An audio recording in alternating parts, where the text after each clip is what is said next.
रोहित बहुत ही अच्छा लड़का था। सबकी मदद करना शायद उसे पसंद था, इसलिए वह कभी भी किसी को मना नहीं कर पाता था। रोहित एक गरीब परिवार से था। उसकी पढ़ाई बहुत ही मुश्किल से हो रही थी। पढ़ाई का खर्च उसके माता पिता बड़ी मुश्किल से उठा रहे थे।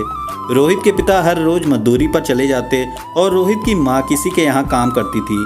रोहित इस बात को बहुत अच्छी तरह से जानता था कि अगर उसने अच्छी तरह से पढ़ाई नहीं की तो वह कुछ भी नहीं कर पाएगा, इसलिए वह बहुत मेहनत कर रहा था।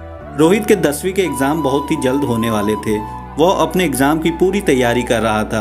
अगले दिन जब वो स्कूल गया तो उसके कुछ दोस्त, जो कि हमेशा खेल पर ही ध्यान देते थे, रोहित को भी खेलने के लिए बुलाया, पर रोहित ने मना कर दिया और कहा कि तुम्हें अभी खेलना नहीं चाहिए। कुछ दिन बाद हमारे एग्ज़ाम शुरू होने वाले हैं और इसके लिए बहुत मेहनत करनी होगी। पर किसी ने इस बात पर ध्यान नहीं दिया और अपने खेल में लग गए।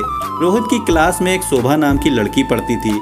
वह रोहित को बहुत होशियार मानती थी और उसने रोहित से कहा कि उसकी साइंस थोड़ी कमजोर है, अगर तुम मदद कर दो तो कितना अच्छा होगा। अगले दिन जब रोहित शोभा के घर गया तो घर को देखता ही रह गया। रोहित के पास ऐसा घर नहीं था। शोभा का घर बहुत बड़ा था। जब शोभा ने अपनी किताबें निकाली तो उसके पिताजी वहां पर आ गए और रोहित के बारे में पूछने लगे कि यह कौन है और कहां से आया है।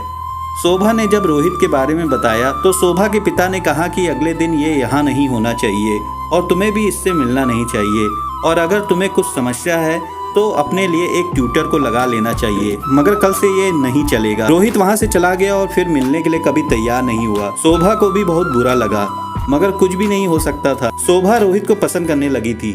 जब ये बात रोहित को बताई तो रोहित ने कहा, ऐसा नहीं हो सकता, तुम तो जानती हो कि उस दिन क्या हुआ था। हमारे रास्ते अलग अलग हैं, हमेशा अलग रहेंगे। रोहित इस बात को कहकर चला गया। फिर उनमें से कोई भी नहीं मिला। आज रोहित एक अच्छी कंपनी में जॉब करता है और एक अच्छा जीवन जी रहा है। हम जो सोचते हैं वो पूरा हो जाए, ये बहुत ही कम होता है। दोस्तों, अगर ये कहानी आपको पसंद आई हो तो आगे भी शेयर करें।